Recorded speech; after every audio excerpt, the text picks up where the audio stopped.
Prince Harry stepped onto the set with a determined look in his eyes, the morning lights of the studio casting a heavy glow across his face as the audience hushed in anticipation. He had been told the appearance would be a friendly chat with Lorraine, but instead the moment he sat down a tension began to rise in the air like a storm forming just beyond the horizon. Lorraine leaned forward, her voice sharp yet composed, asking pointed questions about his choices, about the decisions he and Meghan had made, about the constant drama that seemed to follow them across every continent. Harry tried to answer with calm words, but his tone carried the weight of years of criticism and resentment, and as Lorraine pressed further, the air in the studio thickened like smoke, refusing to clear. The audience leaned closer, whispering among themselves as if they knew something explosive was about to erupt. Harry shifted in his chair, trying to remain polite, but his eyes betrayed his frustration, while Lorraine refused to soften her line of attack, each word cutting like glass against the fragile surface of civility. The clash was no longer a simple interview, it was a battlefield of pride, ego, and deep personal wounds, and every glance, every breath, every pause between them only fueled the fire that was bound to consume the segment. Before the cameras stopped rolling, Lorraine straightened her shoulders, refusing to be swayed by the faint tremor of irritation in Harry's voice. She reminded him that countless viewers back home had long admired the royal family, but now many struggled to understand his relentless attacks on the institution that once gave him both purpose and privilege. Harry leaned forward, his eyes narrowing as he spoke of his pain, his memories of isolation and betrayal, describing how the gilded palace walls were nothing more than barriers that trapped him in silence. The crowd shifted uneasily, some nodding in sympathy, others crossing their arms as if siding with Lorraine, who continued to probe his every statement. She questioned his motives, whether he was speaking truth or simply selling stories to the highest bidder. The tension grew as Harry defended himself, arguing that his mission was not profit but survival, that his words were born from a duty to protect his wife and children. Lorraine shook her head gently, though her words cut deep, asking why, if his goal was protection, did he always step back into the spotlight that seemed to harm him most? Harry clenched his jaw, holding back the fury that burned in his chest. The lights above grew hotter, the air tighter, and it felt to everyone in the room as though the studio itself had become a cage holding two lions circling each other, neither willing to back down, neither ready to surrender to silence, and the audience could barely breathe, waiting for the moment one of them would finally strike with words sharp enough to leave scars.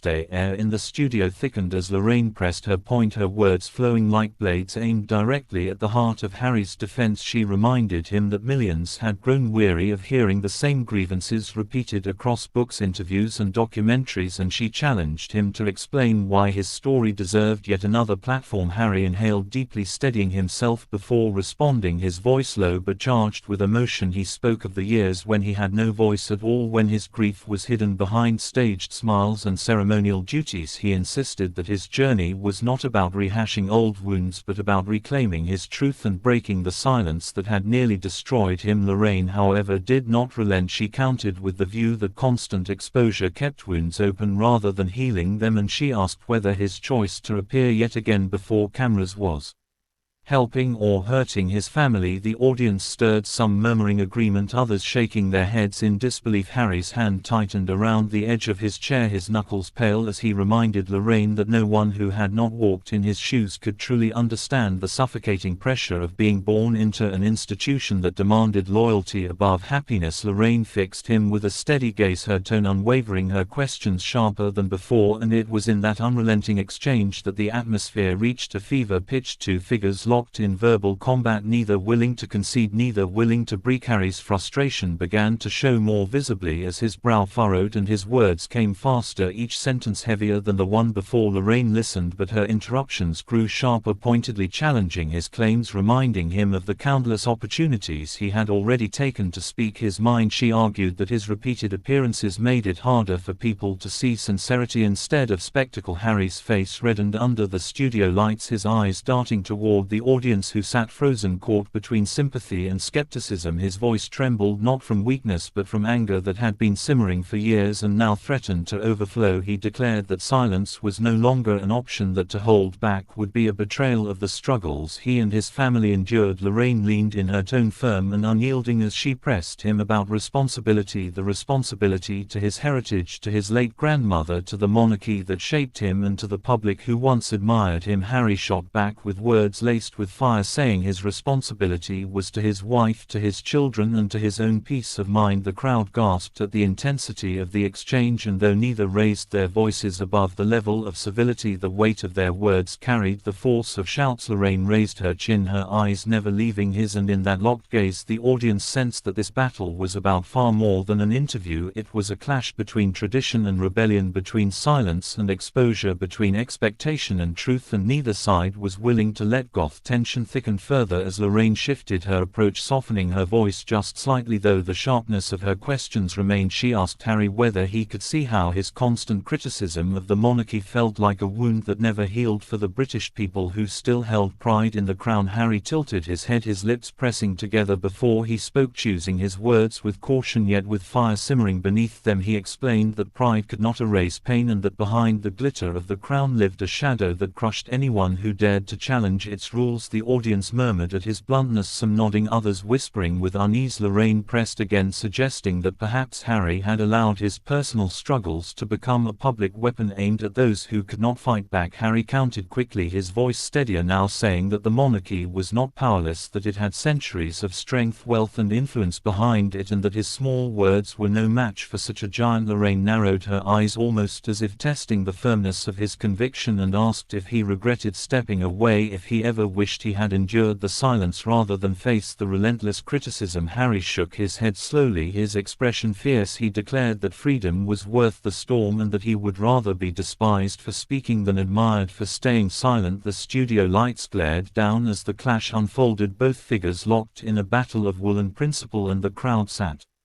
suspended, as though history itself was being rewritten live before them. The studio seemed to vibrate with the unspoken energy of the clash. As Lorraine adjusted in her seat, her voice calm yet carrying an edge as sharp as steel, she asked Harry whether he could admit that stepping into interviews such as this one only kept the cycle of conflict alive, that perhaps his quest for truth was fueling the very fire he claimed to escape. Harry leaned forward, his palms pressing against his knees, his gaze unwavering as he responded with the conviction of a man who had rehearsed this defense 1,000 times. He said that silence had been demanded of him for years, that silence had nearly broken him, and that choosing to speak even repeatedly was his way of taking back control of his own life. The audience watched him closely, their expressions a mixture of admiration and doubt. Lorraine tilted her head, her eyes narrowing as she countered by saying that endless repetition did not always equal healing, that sometimes the more one spoke of pain, the deeper the wound seemed to cut. Harry shook his head, the frustration spilling